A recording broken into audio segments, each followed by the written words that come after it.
still tuned in to News and Views right here on Salam Media, and we're going to be beginning the second hour of the show with our hashtag Salam Media Sports feature, and we're starting with a very, very big story that broke yesterday. Durban City FC has officially been crowned champions of the Motsepe Foundation Championship and will now take their place in the Betway Premiership, the top league in South African football, and this comes after SAFA arbitration process dismissed the case brought by JDR Stars and Cape Town Spurs. The dispute was centered around the eligibility of Durban City midfielder Sazi Makawan, whose transfer from Marumo Gallants was called into question. But in a definitive ruling, the arbitrator not only confirmed the player's eligibility, but ordered JDR Stars to cover the full legal and arbitration costs. It's a decision that brings weeks of drama to an end. We have now a clear champion in the second division of South Africa's footballing league, and they'll be joining the big boys of the Premier Soccer League. And I think a lot of people who are from the Durban region should be really, really excited about this one. But joining us now to speak on this long-awaited moment is, I think, a very, very happy and excited owner and the chairman of Durban City FC, Mr. Farook Kadodia, and we'll be reflecting a bit on the journey, this legal battle that they had to overcome, and most importantly, the road ahead. We know the PSL is not easy.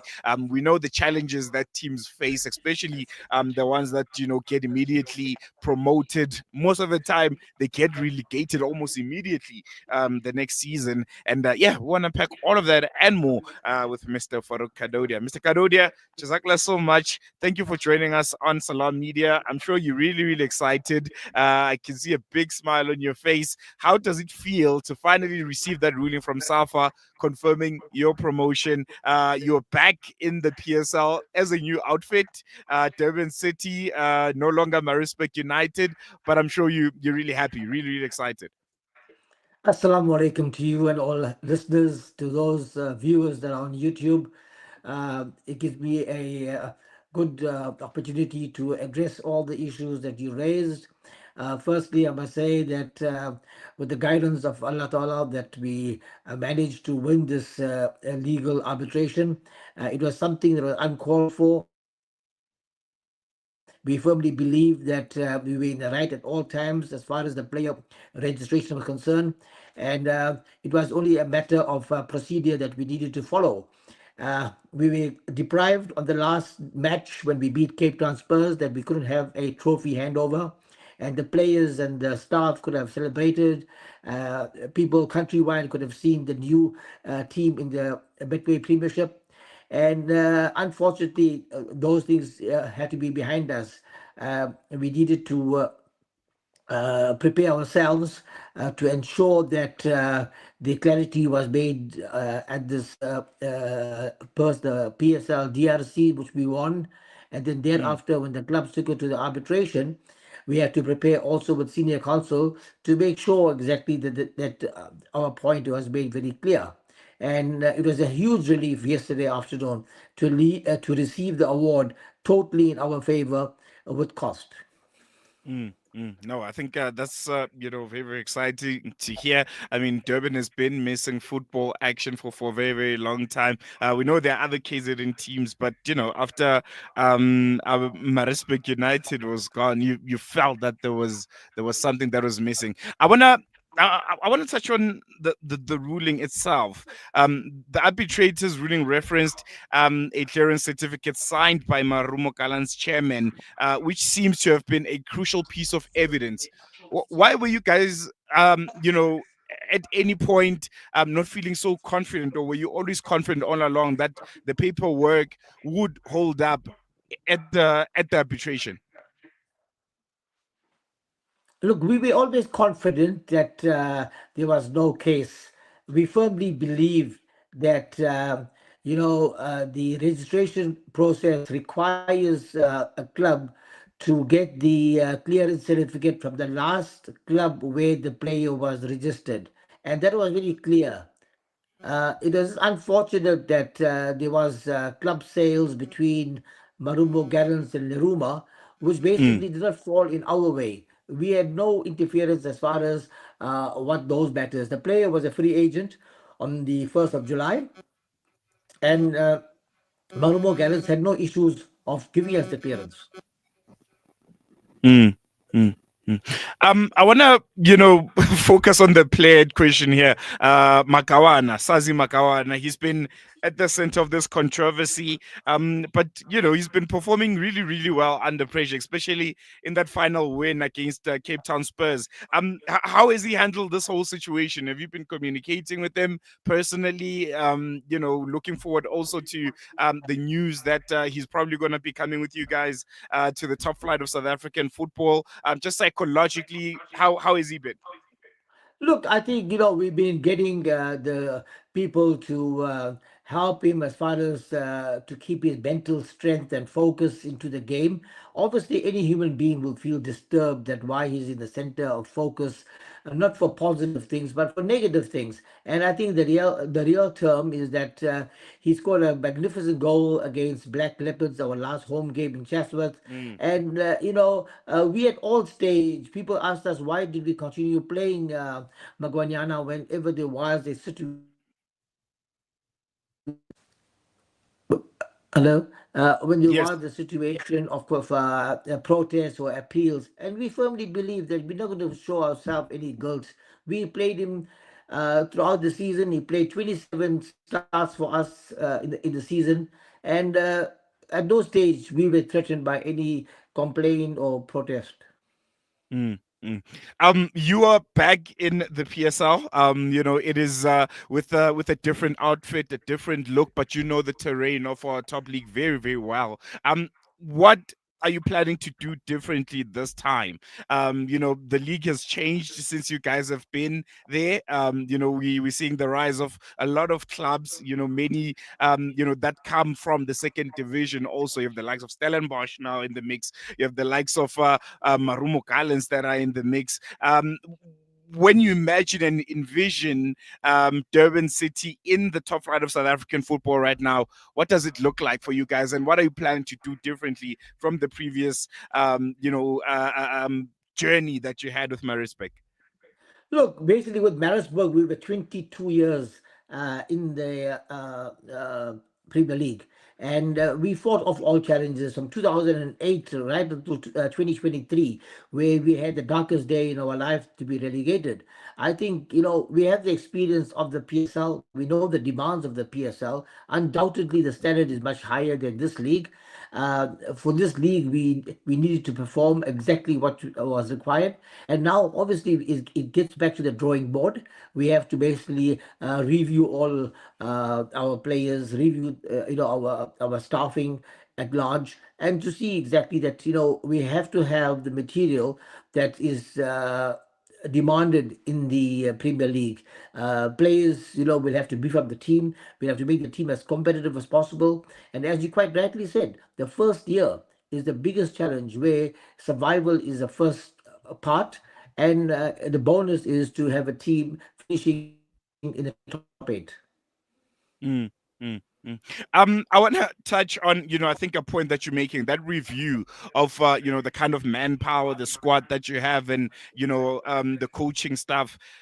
It's always concerning for me when teams get promoted to the top flight and there seems to be this overhaul. Players, backroom staff, coaches, everything being changed. The guys that help a club, get into the Premier Division, they're either sold off to other clubs, back to the second division, or they're just released from their contracts because teams want to be competitive. But then we see the inverse of what the intention might be. We see teams getting relegated again after that overhaul of players. What's your thinking around this? Clubs after getting promotion, going directly back to the second division after that overhaul that we always almost see when a club is being promoted to the first division. Yeah, I think there's two sides of the coin here. The first side is that many clubs believe that the technical staff and the players that did them the service of getting promoted, they don't change too much. They get a few players in the squad to beef up the team, and then you see 9 out of 10 times those teams basically after 8 games, 9 games, they're struggling, and then Mm, they realize that now we've got to find a way out here by getting new players, etc. And then you get the other situation where, like, I think quite strongly I got to sit with my technical team of current to see exactly what is our playing staff made of. And if I have to beef up the team comprehensively, I have to do it. The important thing is that we have a responsibility to the fans. The fans make up the team. The fans basically contribute to our success, and we've got to make sure that we have a team that's competitive and playing the brand of football that fans today enjoy worldwide. mm, mm. In closing, coach, a very, very concerning phenomenon in South African football, the buying and selling of statuses. We've seen clubs come and go, clubs with very, very rich and illustrious history in our football. Durban City, if someone says, status, here's a check, we are willing to buy. There've been rumors about Bloemfontein Celtics, wanting to come back to the league. They're looking for potential suitors. Would you be willing to sell the status of Durban City? And what do you make just generally about the buying and selling of statuses in South African football? I think I don't buy into that situation. I believe that if you build up a fan base, a home stadium, you must continue. All I would suggest, if people wanted to basically look at status, I would rather prefer going the other way around. I would prefer to attract shareholders to join the team and the board, keep the team based. Like in the last 23 years, we were at Maritzburg, we built a very strong brand. Now in Mm, Durban, we built up the brand in Durban, and I would recommend people to either, whether it's corporate sponsors, whether it's partners, whether it's shareholders, to be part of this club. And we need to take this club to the future. It has to be continued by the next generation.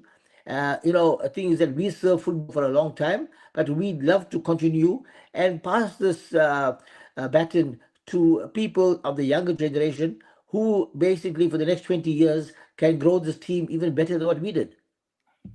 there we go. I think we're going to leave it on that note, Chairman. Thank you so much for joining us again. Congratulations on making your way back to the top flight of South African football, and wish you all the best. Thank you to you, all listeners and all viewers. Thank you. There you go. That was Farook Kadodia, Durban City owner and chairman, and they're back in the Breadway Premiership. I hope we're going to be seeing something that was similar to what we witnessed with My Respect United. Thursday and Friday nights under the lights. I think if you remember My Respect United and the atmosphere that those late midweek games would have, is something that was sorely missed, and I hope they're going to be bringing back that same vibe with the Durban City. And yeah, it's going to be interesting how they maneuver. A new look, PSL outfits that are there. Stellenbosch United, Marumo Gallants, not to mention the other big three, Sundowns, Kaizer Chiefs, and Orlando Pirates. But yeah, there's a lot of clubs. The PSL has become very, very competitive, contrary to popular belief. Outside of Sundowns, who themselves get surprised hammerings, by teams like Stellenbosch, by teams like Marumo Gallants. We saw what happened in the final of the cup there. So yeah, it's going to be interesting to see a new outfit in South Africa's top flight league, and yeah. Hope that they don't do what a lot of teams that get promotion do, which is immediately get relegated afterwards after working so hard in the second division of the league, and then again you get automatically relegated. At least they should aim for, okay, because it's the first year of Durban City, they don't have much experience in the top flight. Maybe not top eight. Top eight would be a bit ambitious, but maybe just survive your first season, and then the following season, that's where maybe you can challenge for maybe top honors, maybe top eight, maybe compete in a cup. But yeah, wishing them all the best, and can't wait to see what Durban City has to offer to South Africa's top flight league. We're going to take a quick break. News and views continues after this.